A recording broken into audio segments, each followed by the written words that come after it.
This is the Motivated Business Show, hosted by me, Mark Terrell, the author of Motivated, the Reluctant Leader's Guide to Building a Business that Sets You Free. In my book, I share the 7-step process to get the measure of your business. M.E.A.S.U.R.E is an acronym that stands for Mirror, Evaluate, Action, Systemize, Unify, Review, and Energize. On each episode, I'll be chatting to a business owner about how they stay motivated and how they've got the measure of their business. So without further ado, let's find out who's joining me on this episode.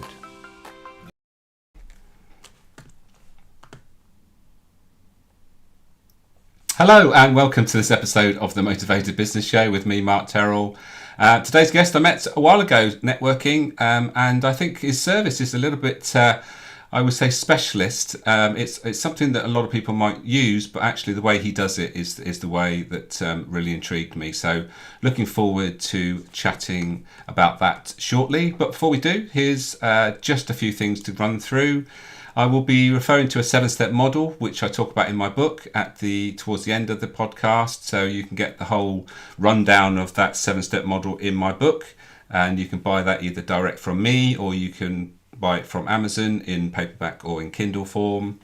Another way to buy that book is to buy me 2 coffees. So you can use this QR code. Go straight there and buy 2 coffees, and then I will send you a copy of my book, which is the best way to do it with regards to the value that you're getting for your investment. So I hope that's of interest, because everything helps to keep the wheels in motion, as it were. And if you don't want a book but would like to contribute with regards to what you've gained from the podcast or anything else, then you can just buy me a coffee, and any contribution is gratefully accepted. Right, let's get on with the show. Let's bring on today's guest. Welcome, Austin. Morning, Mark. Right, just before we get stuck into the topics, let's give you a chance to introduce yourself properly. So, Austin from Your Payroll Manager. We are a payroll outsourcing provider with a little bit of a difference, which I'll go on to speak about a little bit later. But essentially, we saw a bit of a gap in the market for really quality payroll management that went above and beyond the norm of just processing data.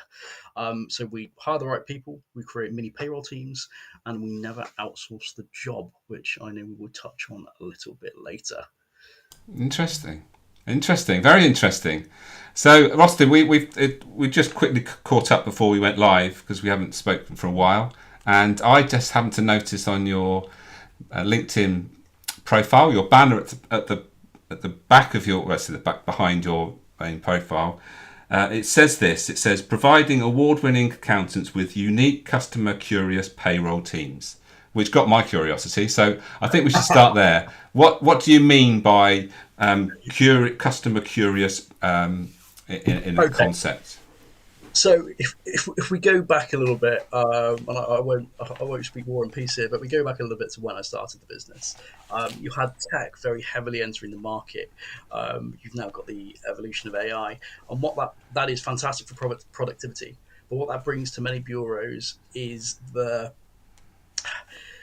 we feel that there are many bureaus out there that are overlooking the customer service element, which we believe is so important.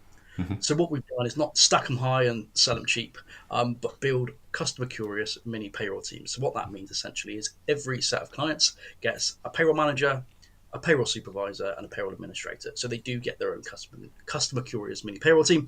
Mm-hmm. And a part of that team is to not just process the payroll, but it's to share knowledge, to live customer curiously, to be dependable, and ultimately create wow moments. Now, some people say, how can you create wow moments in payroll? Well, when you work with the team, you've seen what they do, they see how they add value above and beyond just general processing. That really kind of that really shows what we live and breathe. Yeah, I think a lot of people listen to you say that would say, well, isn't payroll just a process that needs to be done, and it's just something that is more of an admin thing that a business has to do rather than something that's going to add value. So let's talk about how you can add value by doing payroll in a different way. I love this analogy. So let's say you're a small pub business. maybe a one man band, but you own a couple of sites. Um, you're doing all of this yourself, and over time you start to grow, but you get stuck in your ways. So you're still using spreadsheets. Um, you're not very kind of tech savvy. And what my team will do is over time they'll track all of those queries. They'll track all of those challenges that you're having, and then we review those periodically. Instead of waiting for you to come to us and say, oh, I'm having a problem with this, it's an absolute nightmare, we'll come to you and say, we've noticed that you're having XYZ. This is how we think you can solve it. Would you like our help? Now, at that point, it's up to the client whether they want to kind of take on extra support. But we work like that with every single client. It doesn't matter whether you're a single director or you've got 650 employees, you get the same level of care and attention. Um, just because that's what we see, that's how we see we can add value to the industry, essentially with what we've already got. Yeah. So one thing I was going to mention, because you mentioned it in your banner, is about providing this for accountants. So Yes. my question would be, accountants, should they be doing payroll? So our accountancy side of the business has absolutely flourished over the past kind of 24 months.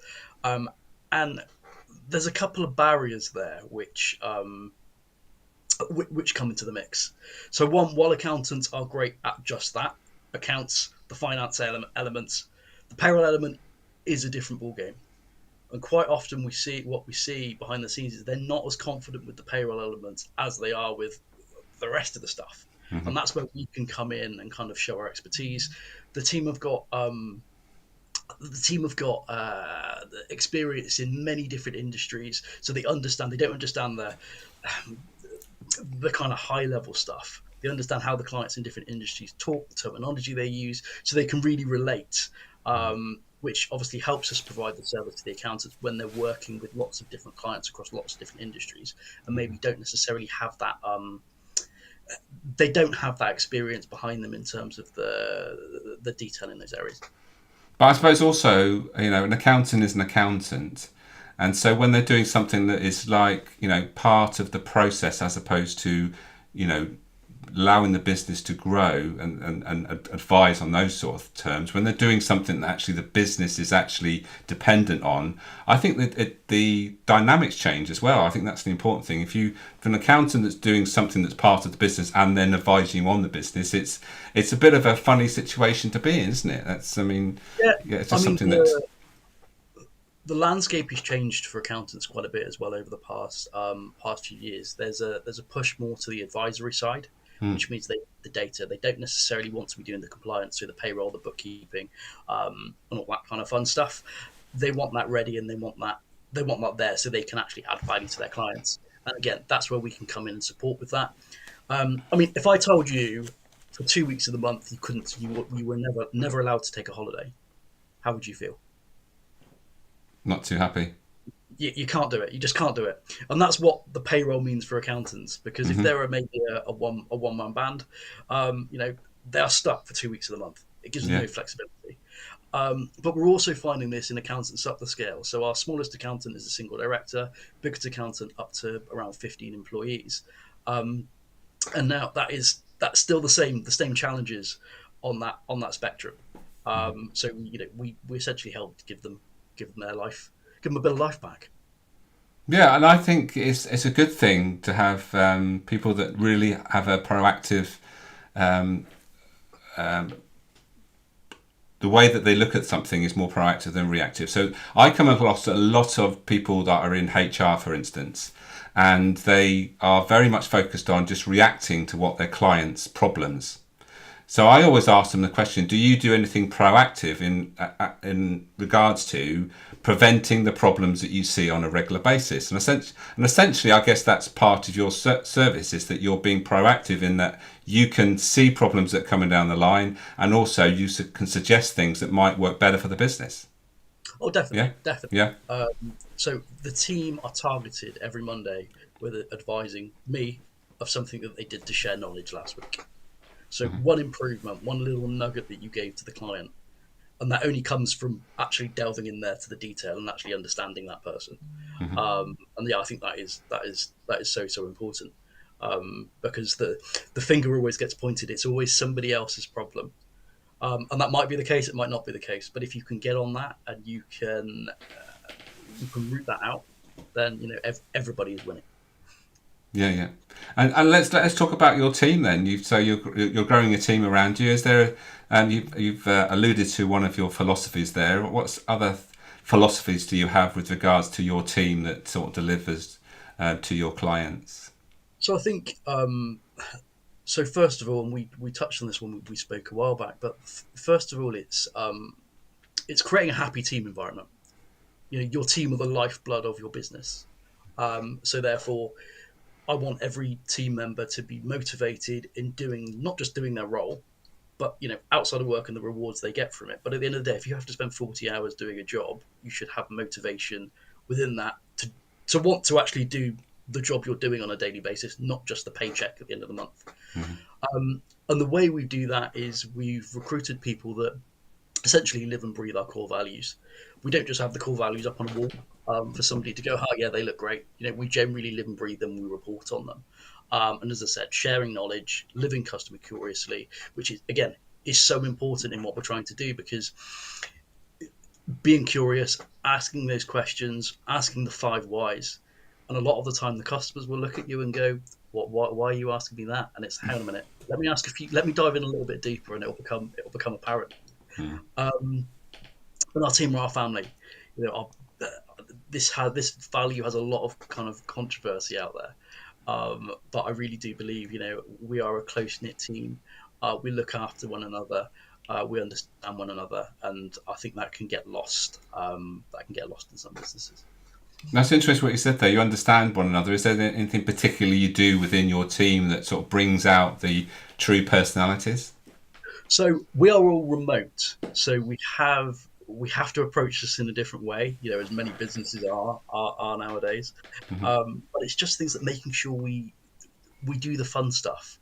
So we do stuff outside work that really helps you understand the person, outside of professional capacity. The door is always open. So, no question is ever a stupid question, because if one of my team are thinking it, most likely there's 10 clients out there thinking it. And we make sure we catch up. We catch up regularly, and we are very honest and open about that when we do. So yeah, just trying to create a kind of a positive team environment where everyone feels that they can share, and that doesn't matter whether you're a payroll manager, whether you're a payroll administrator. We all live to the same values for the same result. Yeah, yeah. And what about you, Austin? I remember a couple of episodes ago I talked to someone, and he said that as his business has grown, his role within the organisation has developed. So do you feel that you're developing into a different role than probably you were when you first started your business? Definitely.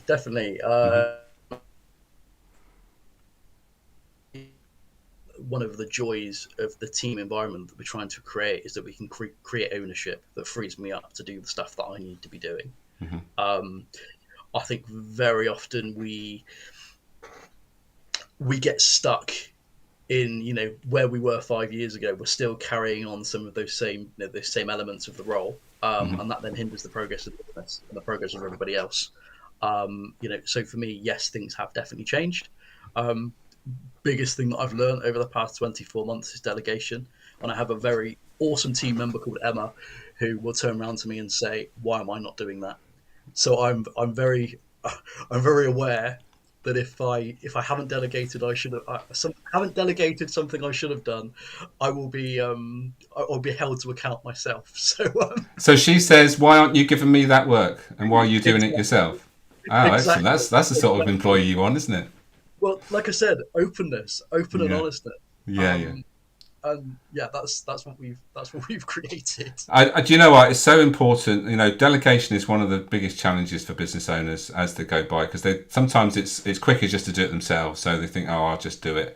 But unless you can learn to delegate, you can't. Well, you become the blocker in your business. Your business can't grow beyond your capabilities, and that's the problem. So unless you actually embrace delegation, that's the really delegation being the importance here, that you don't have to make all the decisions, that's when your business starts to flourish, and people are making decisions for themselves, and you know that they're going to make a good decision because it's the way that you've instilled in them, what the values are for the business and what we do and how we do it. That's it. That's it. And you've hit the nail on the head there. But I remember a conversation I had with one of our accountants. I actually recruited. I'm going to talk about Emma now. She's one of our newest pod managers. I actually recruited Emma off of a recommendation from one of our accountants.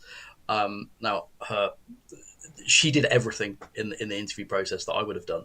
And I may have gone as far as saying that actually I think she's better than me at this. So when I'm talking to the accountant a couple of weeks later, he said, "Why are you still doing that? You said she was better than you. Just give it." But it's true. Once you find people that are like you, and that is so hard, people that think like you can trust them, and that trust can then help the whole business and everybody flourish. Absolutely. So before I always ask my guests to give me some topics that they like to talk about, which you gave me some ideas around the things you want to talk about, and one being that your philosophy is about keeping it human. So in this day and age, as more and more businesses become less human, in other words, they're automating, using AI and all those sort of things, how do you go about keeping things human? What's your philosophy? So I think I read a book a little while ago, and it said, a 5-year-old should understand what you're trying to say.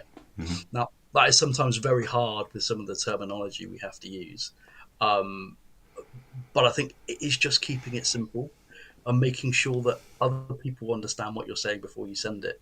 We Mm. fire emails around the office just saying, "Would this make sense to X, Y, Z?" Read it as if you have no knowledge, and I think that is what it's about. Yeah. Simply cutting the jargon, and not trying to give some fancy answer because actually you think it's going to make you look good.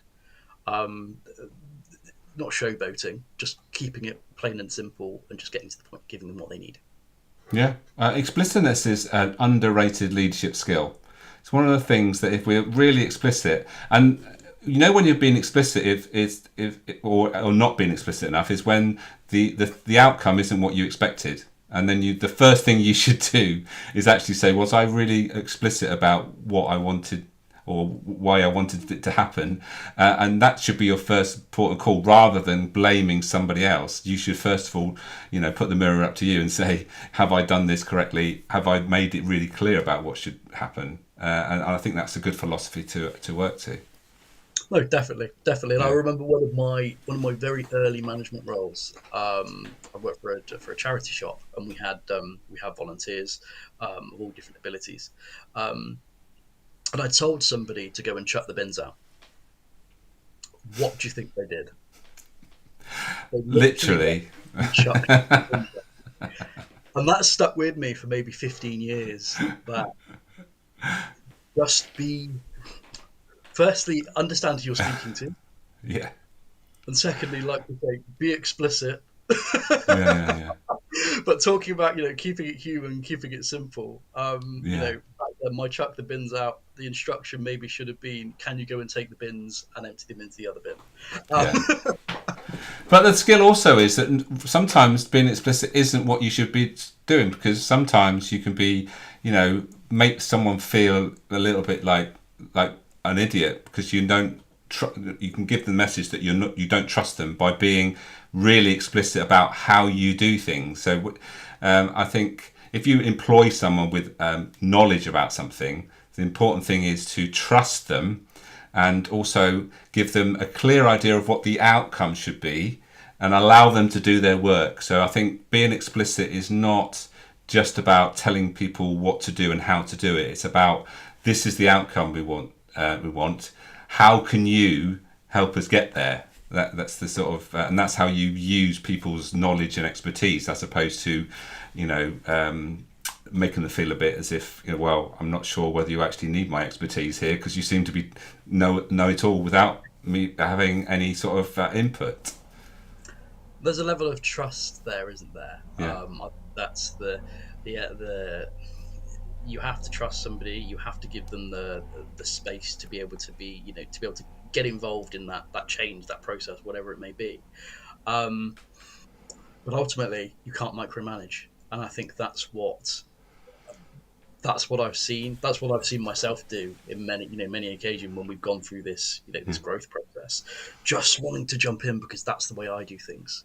Yeah. However, I've learned very quickly that actually the team bring a wealth of experience, and these sessions that we have on a weekly basis where we throw ideas back and forth, I I sit on my hands and I bite my tongue because they are the ones who have lived and breathed this, and I think that is very important. The trust and the giving the space to be able to work on these things. Yeah, yeah. Simon Sinek wrote a book called Leaders Eat Last. But also, he talks about leaders should be the ones last to speak as well. Because if you speak first, then everyone's just going to go along with what you've said, as opposed to allowing people to have their input. So, I think that's a really important thing to remember. If you're leading a meeting, then throw it open for other people's opinions before you give your opinion. Because otherwise, people will not want to share something that might appear to be not in line with what you want.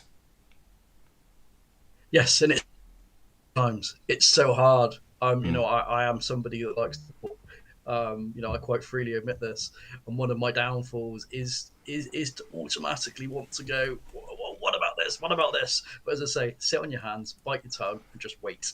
Yeah, yeah, yeah. So what about so what are the key lessons you've learnt in since setting up your business, Austin, that you didn't think was important, but now you see as really important?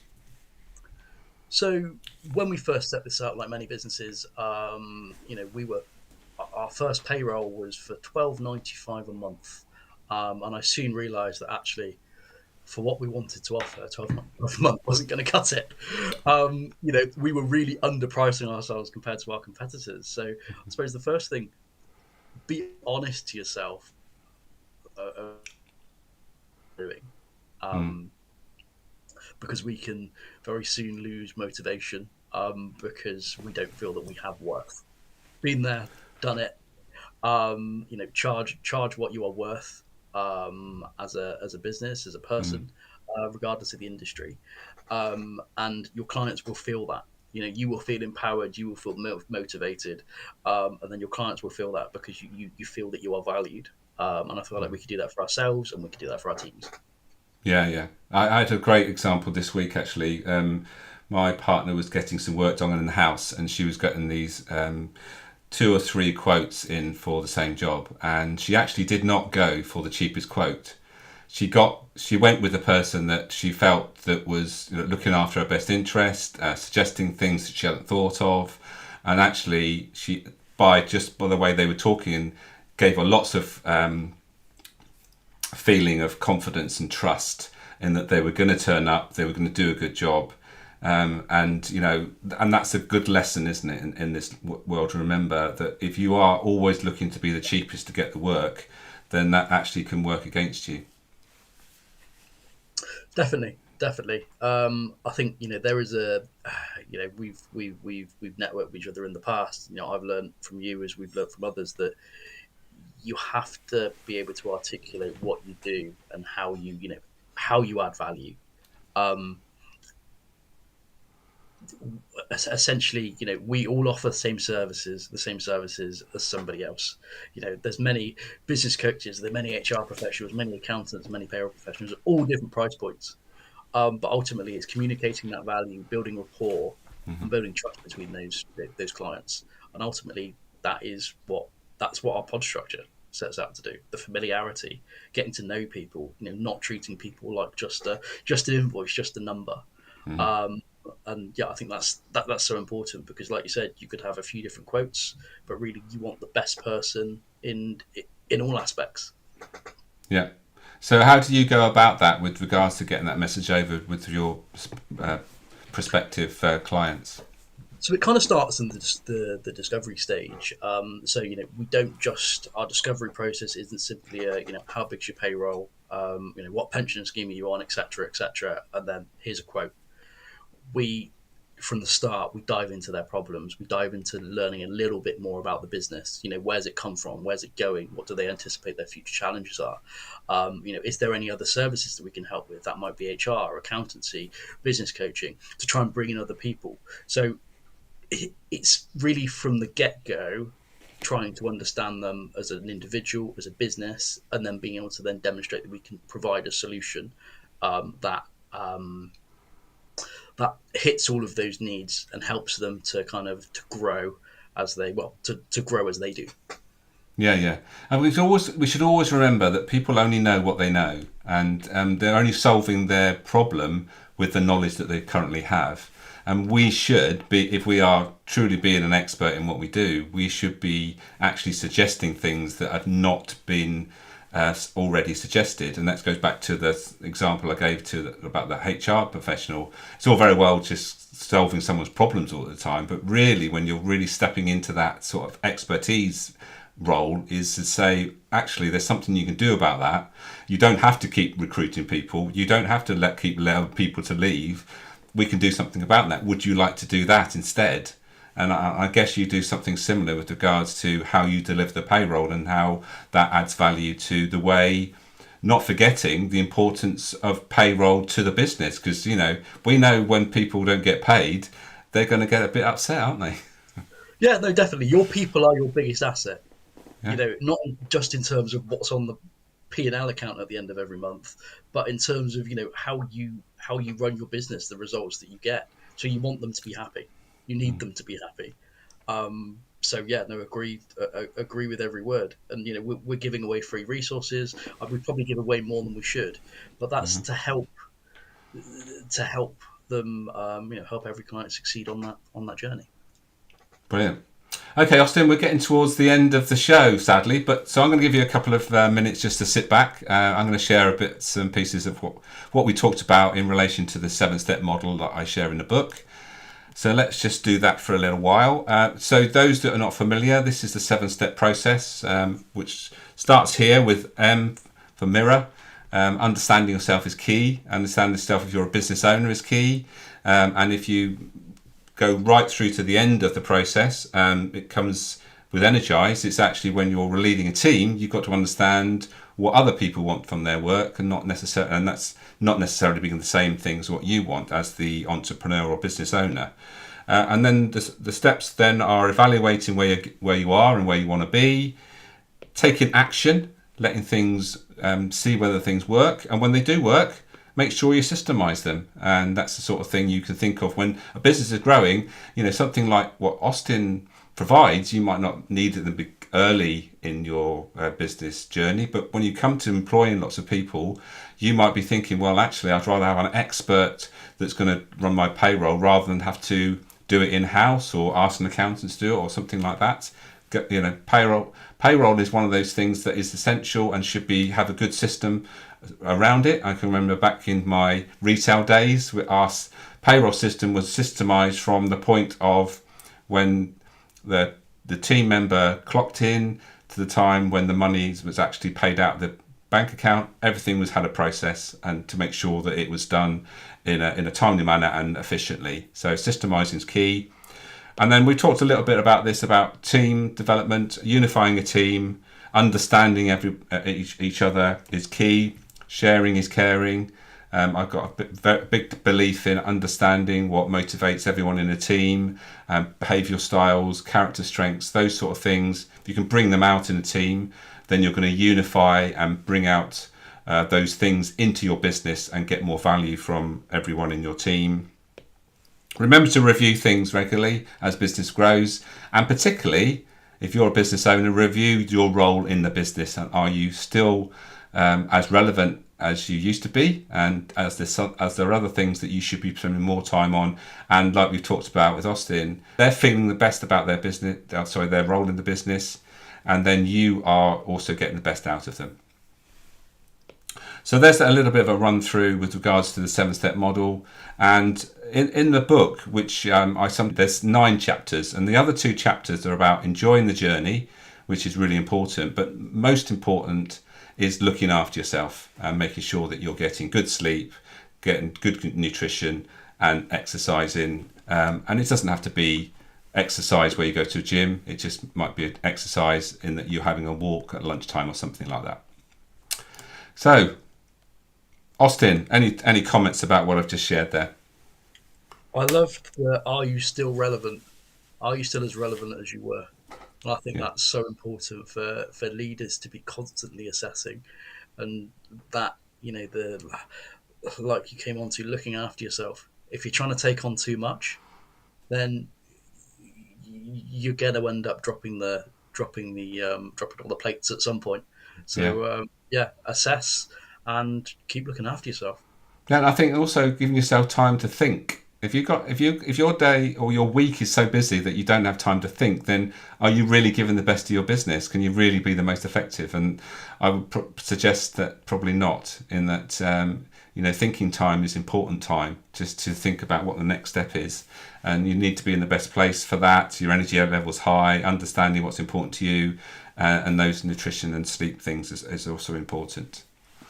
Austin, thank you for your time today. Really enjoyed catching up and finding out a bit more about how your business is growing. And good luck to you in the future. I'll be looking forward to seeing how your business grows in the future. Awesome stuff. Thank you very much. Good to meet you. We'll catch up again soon. So there we are. There's Austin, who is a payroll expert. Particularly, he likes working with accountants who actually have realised that doing the payroll isn't really the thing they should be doing. But if you've got any payroll issues, anything like that, then Austin is a great person to connect with, and I'm sure he'll answer any questions. And on the topic of questions, if you've got any questions for me or for Austin, don't hesitate to leave them in the comments wherever you find this on replay. Please don't hesitate to get in touch with me or Austin if there's anything we've said that intrigues you and you'd like to have a bit more information about, then get in touch. Just before we go then, just to remind you, the 7-step model I just shared is in my book, as well as the other 2 chapters around looking after yourself and also enjoying the journey. And you can get that direct from me or from Amazon. And you can also get a copy if you buy me 2 coffees. And you can do that by scanning that QR code, or the link in the comments should also take you to that Buy Me a Coffee page, where buying 2 coffees and you'll get a copy of my book. Thank you for those that joined us live, and until the next episode of the Motivated Business Show, take care, have a great week or weekend, and we'll see you very soon.